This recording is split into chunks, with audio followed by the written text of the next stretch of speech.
Today on the Perception in Action podcast, some reflections on the Excellent Skill Acquisition Summit I recently attended at the Florida Baseball Ranch. What are some of the best practices for using self-organization for developing sports skills? So it's time for a call to action.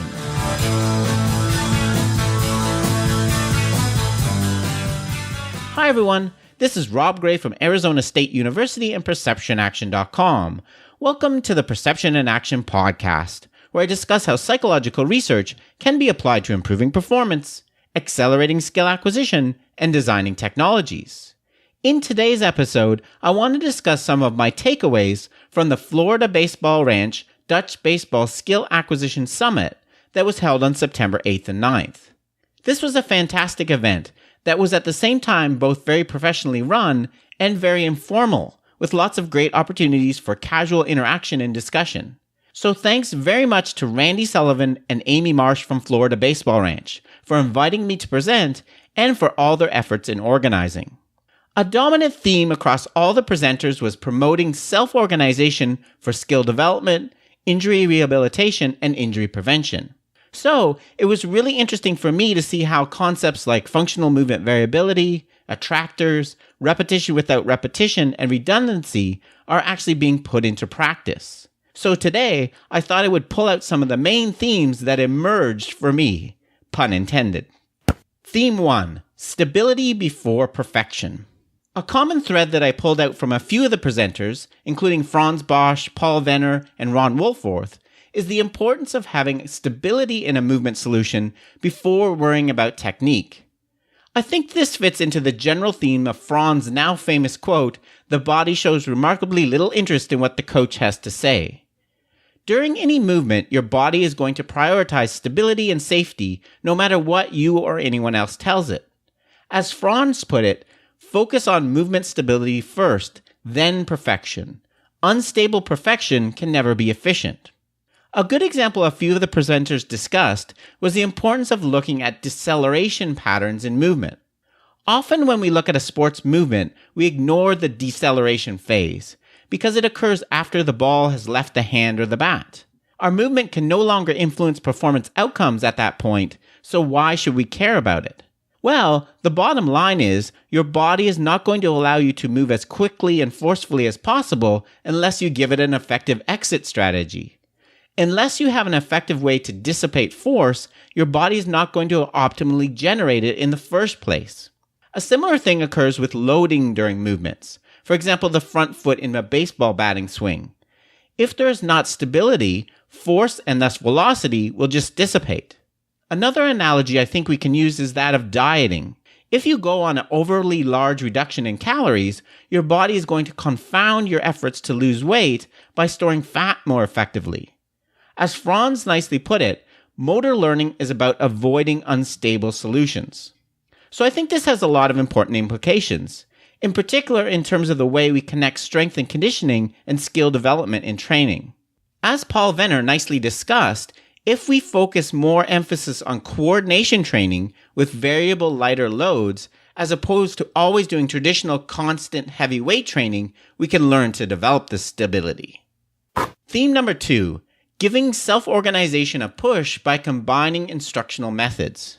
One of the real surprises that occurred during the event for me is that I found that Franz and the Dutch baseball group, in particular Martijn Nijhoff and Bart Hanegraaff, seem to be adopting a very similar approach to skill development as to the one that I've stumbled upon recently.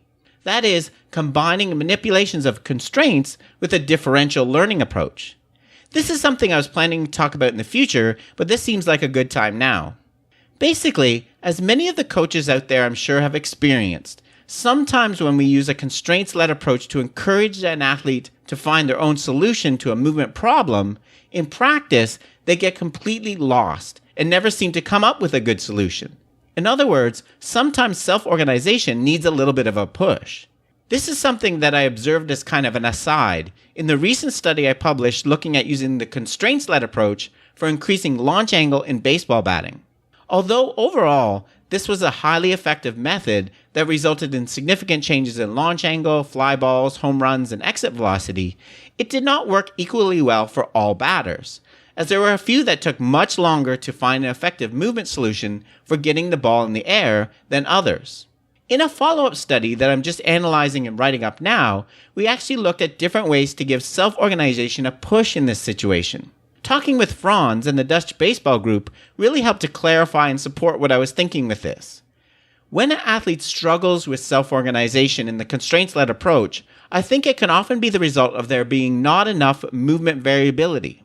In other words, the athlete is trying to satisfy the constraint by doing only slight variations in movement execution. Or stated yet another way, they are not being very adventurous in exploring the perceptual motor space. When this happens, I think two related problems arise. First, it can result in the athlete using a very explicit, conscious hypothesis testing approach to solving the problem. In other words, explicit learning. So for example, the batter swings and hits the ball too low with a short leg kick, so they consciously decide to try a slightly higher leg kick, etc.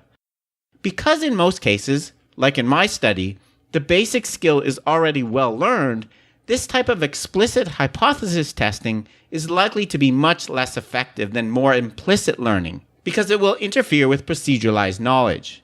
There's also a bit of a degrees of freedom type problem here too, in that there are a very large number of possible hypotheses that an athlete could come up with. The second problem is an even more important one. On the rare occasions when an athlete struggling with self-organization is successful in the task, it is difficult for the perceptual motor system to determine why they were successful on this trial, but not on the previous ones. Or put a different way, it is difficult for clear attractors for the new perceptual motor task to form. Because variability in movement is low, it's hard to determine what makes up an effective movement solution needed for success. Elbow high, big leg kick, swing earlier, etc. In order for new attractors to develop, we need fluctuations in the system. An effective way to overcome this problem seems to be adding differential learning on top of the constraints-led approach. For example, in my study, where participants are given the task of hitting the ball over the barrier, I've been playing with using different bat weights when the batter has difficulty finding a movement solution. In the Dutch baseball group, Paul has been using a technique of pre-fatiguing muscle groups, for example by having an athlete do some squats or lifting before attempting to hit. In both of these situations, what is being done is we're asking the performer to solve the same basic movement task, in my case, hitting the ball over the barrier, under variable conditions, due to changes in the task constraints with the bat weight and or organismic constraints with pre-fatiguing. Think about what is going on here now. Because you're forced into moving in variable ways, it's going to be much easier for your perceptual motor system to identify what does and doesn't work.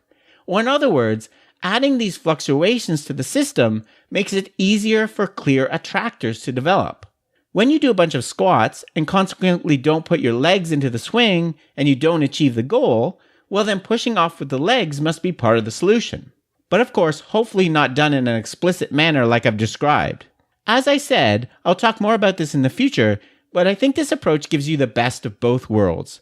The constraints-led approach allows you to point the athlete in the right direction to find the desired perceptual information and movement solution needed, while the addition of differential learning can add the fluctuations needed in the system to stabilize the attractors of the solution. Theme number 3. We learn from information, not from movements. A really important point that Franz emphasized in his talk is that we do not learn from movements. We learn from the sensory information that emerges from our movements. This is something I've talked about a few times in the podcast now, when referring to direct learning, back in episode 53, and in my recent episode on perceptual motor calibration. Effective self-organization requires information. Learning a skill is not just learning the motion or technique. It is learning the interaction between the task, environmental, and organismic constraints through perception-action coupling. The speakers at the summit emphasized several important points related to this idea. First, many of the common training exercises we do effectively reduce the information for learning. This includes adding too much resistance and strength training and using artificial devices, for example, elastic bands that help increase a batter's hip rotation. The latter type of movement assistance detaches effect from cause and can really hinder learning. This is perhaps why it's shown to be relatively ineffective for learning sports skills, as I discussed back in episode 96. Another point related to this that both Franz and Ron discussed was the importance of considering both postural and dynamic inertial aspects of movement. Often in sports, we coach to particular ideal postures. For example, in baseball, we want a hitter to have good disconnection between their shoulders and hips. Or with pitchers, we often idealize the so-called inverted W posture. This can be dangerous because if these quote-unquote ideal patterns are not something that fits with an athlete's individual constraints, they can create the possibility of injury if forced. In his talk, Franz emphasized the importance of looking beyond just the outside postures of a movement solution and consider the internal forces and the context. A final point I wanted to mention here is that I had the opportunity to see some of the hitting exercises Bart Hanegraaff has developed. There's some great examples of augmenting the information we get from movement. For example, in order to get a batter attuned to what their abdominals are doing and get them to feel co-contraction, Bart will have the hitter attempt to hit the ball to the left and then take a step in that direction after the swing. The degree to which this is difficult or easy provides information for learning to the batter. Theme number 4, ways to influence movement patterns other than verbal cueing. A theme that all of the speakers were emphasizing throughout the summit was expanding your coaching toolbox by using methods to influence movement other than the common traditional approach of cueing. This was nicely summed up in the final talk of the day by Randy Sullivan from Florida Baseball Ranch, so I thought I would run through these quickly. Number 1, changing the goal. This is of course something I was trying to emphasize in my launch angle demo and is key to the constraints-led approach. Number 2, adding variability. There were some really great demos of this for both hitting and pitching, including throwing off mounds with different slants and hitting slightly in front of or back of the plate. Number 3, create feel. This can involve everything from statically rehearsing a position or loading of a joint to throwing or swinging with different implements. Number 4, feed the mistake. Exaggerating an inefficiency or a quote-unquote movement error can often be an effective way to promote motor learning. For my Patreon supporters, I of course talked about this in detail in the August bonus episode. Number 5, compress time. Much like is the case with adding variability, increasing time pressure can serve to help stabilize attractors and develop more efficient movement patterns. Number 6, manipulate perception. This is something Martine, Bart, and I were all discussing. Particularly in hitting, action is coupled to perception. That is, some of the aspects of the swing are actually with the purpose of being able to effectively pick up the ball flight better, not so much getting the bat to the ball. So, patching one eye or using things like occlusion glasses can be an effective way to perturb movement patterns. The final thing I wanted to mention were some of my favorite take-home quotes from the event. From Franz, give athletes tools, not rules. From Ron, we want adaptable athletes, not adapted ones. And from Randy, stop always being a twit in coaching. That is telling them how to do something, watching them do it, informing them of everything they did wrong, and telling them how to do it better. As I mentioned at the top of this episode, this was a really fantastic event. I've not even begun to do justice to all the content and the discussion that happened there. The plan is to have another one of these next year, so definitely do yourself a favor and try to attend if you can. Okay, that's it for today's episode. Remember, you can contact me at robgray@asu.edu or follow me on Twitter at ShakyWeights. To find out more about the podcast, please check out perceptionaction.com. Finally, to support the podcast and receive bonus materials, including an extra monthly episode and transcripts, head over to patreon.com/perceptionaction. This is Rob Gray from ASU. Cheers for now, and keep 'em coupled.